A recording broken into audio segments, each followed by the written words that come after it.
In 3 mesi di lockdown, solo nella Marca trevigiana, oltre 1 migliaio di sagre ed eventi correlati cancellati.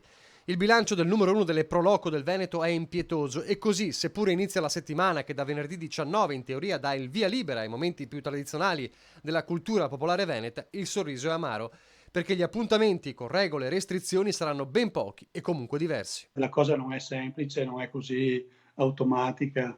Sabato e domenica non avremo sicuramente prossime le sagre, come in ogni caso non le avremo mai neanche per tutta l'estate come le abbiam, viste e come le abbiam vissute in questi anni. Insomma, scordatevi gli scenari di sempre. È necessario la prenotazione, è necessario il distanziamento, il numero chiuso.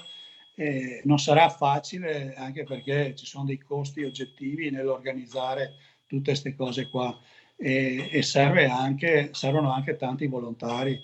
E poi, il ballo, la musica son cose che difficilmente, se non ci sarà un'apertura diversa, si potranno realizzare. Scenari futuri saranno al centro di incontri web in questi giorni tra le Pro Loco e l'assessore regionale al turismo Federico Caner. Una delle strade da percorrere per i prossimi mesi sarà quella dei piccoli eventi diffusi anziché le manifestazioni classiche. Schema che verrà seguito per il vero e proprio esordio post-lockdown nella Marca domenica sulle colline del Prosecco.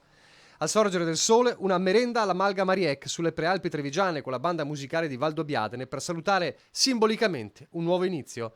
Poi tra le 11 e le 12 un brindisi collettivo nelle piazze dei comuni tra Conegliano e Valdobbiadene e alle 17 un concerto alla Pieve di San Pietro di Feletto con il Conservatorio di Castelfranco.